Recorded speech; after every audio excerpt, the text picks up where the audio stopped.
నమస్కారం సార్. నమస్తే అమ్మా.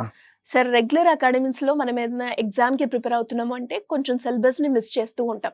మరి అదే విధంగా ఒక కాంపిటీటివ్ ఎగ్జామ్ కనుక మనం ప్రిపేర్ అయ్యేటప్పుడు ఇక్కడ సిలబస్‌ని స్కిప్ చేయొచ్చంటారా? లేదు అంటే 100% సిలబస్‌ని మనం ప్రిపేర్ అవ్వాల్సిందేనా? రైట్ అమ్మా. It's a very good question అమ్మా.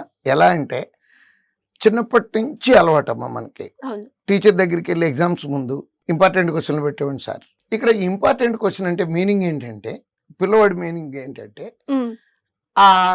అట్లాంటి టీచర్ ఇచ్చిన ఇంపార్టెంట్ క్వశ్చన్ కొన్ని చదువుకుంటే మంచి మార్కులు రావటం, లేదా టాపర్ కూడా అయిపోవచ్చు అమ్మా. కారణం ఏంటంటే చాయిస్లు ఉంటాయి మనకి. హ్మ్. అంటే ఎస్ఏ క్వశ్చన్ ఉంది, ఈ చాప్టర్లో నుంచి కానీ ఈ చాప్టర్లో నుంచి కానీ అంటాడు. సో ఆ ఒక్క ఫస్ట్ చాప్టర్లు అన్నీ పర్ఫెక్ట్గా చదువుకున్నాం అనుకోండి, ఏ క్వశ్చన్ వచ్చినా రాయొచ్చు.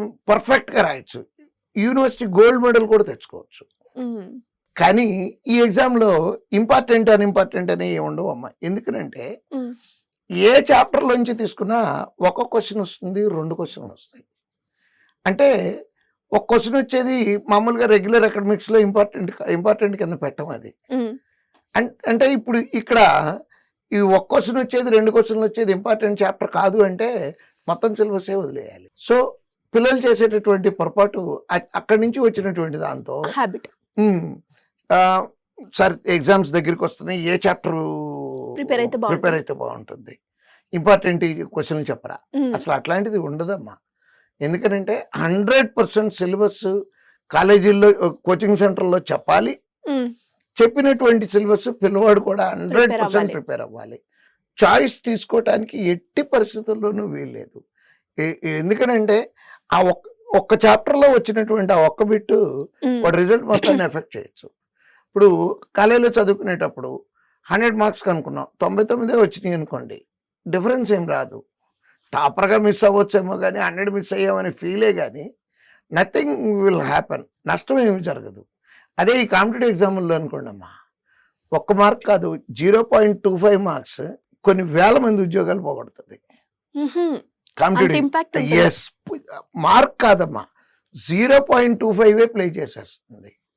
సో ఆ 0.25 సెలెక్ట్ అయినోడికి, అయిన వాళ్ళలో లాస్ట్ వాడికి, అవని వాళ్ళలో ఫస్ట్ వాడికి డిఫరెన్స్ 0.25 ఎక్కువ మార్కులు ఉండవు. 10 మార్కులు 20 మార్కులు ఉండవు అసలు అక్కడ. ఓన్లీ జస్ట్ అంటే ఆ నైఫ్ ఎడ్జ్ లాగానే ఉంటుంది అది. అది రాకూడదు అంటే 100% సిలబస్ చదివి తీరాల్సిందే. ఏ సబ్జెక్ట్ అయినా సరే, ఈ సబ్జెక్ట్లోనా ఆ సబ్జెక్ట్లోనా దాంట్లోనా, ఆల్ సబ్జెక్ట్స్ 100% సిలబస్ చదివితేనే కాంపిటేటివ్ ఎగ్జామ్లో సక్సెస్ అవుతారు. అంటే సార్, ఇప్పుడు మీరు అన్నట్టుగానే కాంపిటేటివ్ ఎగ్జామ్‌కి ప్రిపేర్ అవుతున్నామంటే దాని మీద టైం ఇన్వెస్ట్ చేయాలి అని చెప్తారు. అంటే చాలా మంది కూడా ఇంతసేపు చదివినాం కానీ రిజల్ట్ రాలేదు అని అంటూ ఉంటారు కదా! ఆ టైం మేనేజ్‌మెంట్ చేసుకుంటూ మనం ఏ విధంగా చదివితే రిజల్ట్స్ వస్తాయంటారు? అమ్మా, యాక్చువల్గా దీంట్లో కాంపిటేటివ్ ఎగ్జామ్లో టైం మేనేజ్మెంట్ రెండు సందర్భాలు. ఒకటి ఎగ్జామ్ రాసేటప్పుడు ఎలా మేనేజ్ చేయాలి, రెండోది చదువుకునేటప్పుడు ఎలా మేనేజ్ చేయాలి. ఎగ్జామ్ రాసేటప్పుడు అనేది ఇంకో టాపిక్గా మాట్లాడుకుందాం. బట్ ఈ చదువుకునేటప్పుడు ఎలా చదువుకోవాలి? సో సొంతగా చదువుకున్నా లేదా ఏదైనా కోచింగ్ సెంటర్కి వెళ్ళినా సరే, ఫస్ట్ ఒక సిలబస్ అంటూ ఉంది దానికి. ఆ సిలబస్లో ప్రతి చాప్టరు థరోగా చేసుకురావాలి. అంటే ఫస్ట్ చేయాల్సింది టైం గురించి ఆలోచించకూడదమ్మా, యాక్యురసీ గురించి ఆలోచించాలి. అంటే కాన్సెప్ట్ పర్ఫెక్ట్గా నేర్చుకోవాలి. అంటే ఇక్కడ కాంపిటేటివ్ ఎగ్జామ్కి కావాల్సింది 2 విషయాలు, స్పీడ్ ఒకటి, యాక్యురసీ ఒకటి. ముందు యాక్యురసీనే మీదే ఫోకస్ పెట్టాలి. అంటే 100 బిట్లు ఉంటే 100 చేయటం రావాలి అనుకొని సబ్జెక్ట్ నేర్చుకోవాలి. ఈ సబ్జెక్ట్ నేర్చుకోవటం అయిన తర్వాత అదే క్వశ్చన్లని పదే చేస్తే చేతికి స్పీడ్ వస్తుందమ్మా. అంటే ఆ టైం మేనేజ్మెంట్ అలా తీసుకోవాలి తప్పించి బిగినింగ్లో కనుక మనం టైం మీద కాన్సన్ట్రేషన్ పెడితే యాక్యురసీ పోయి నెగిటివ్ మార్కులు అట్రాక్ట్ అయిపోతాయమ్మా.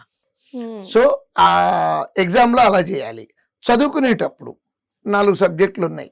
ఇక్కడ సంవత్సరాల తరబడి, గంటల తరబడి, రోజంతా 24 గంటలు చదవాలి అట్లా ఏం అవసరం లేదమ్మా. ఓ ప్లాన్ ప్రకారం ఒక 4 నెలల టైం పెట్టుకొని, ఇదిగో ఇంత సిలబస్ ఉంది, దాంట్లో ఇన్ని చాప్టర్లు ఉన్నాయి, కరెక్ట్గా 2 చాప్టర్లకు ఈ వారంలో ఈ సబ్జెక్ట్లో ఈ చాప్టర్, ఈ సబ్జెక్ట్లో ఈ చాప్టర్, ఒక ప్లాన్ తయారు చేసుకొని, అంటే సొంతగా చదువుకునేవాళ్ళు. అదే కోచింగ్ సెంటర్కి వస్తే వాళ్ళు ఎలా చదవాలి అనేది మేము డే టు డే చెప్తాము. కాకపోతే ఒకటేంటంటే ఈ పిల్లలు ఇక్కడ చేసే మేజర్ మిస్టేక్ ఏంటంటే ఆ 2 చాప్టర్లు అయిన తర్వాత చదవటం స్టార్ట్ చేద్దాంలే అనుకుంటాము.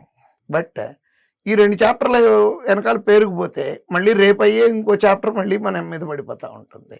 అలా అట్లా కొద్ది రోజులు కనుక జరిగిపోయింది అనుకోండమ్మా, బర్డెన్ ఎక్కువైపోయి ఇది అయ్యేది కాదులే అని చెప్పి వదిలేస్తూ ఉంటారు.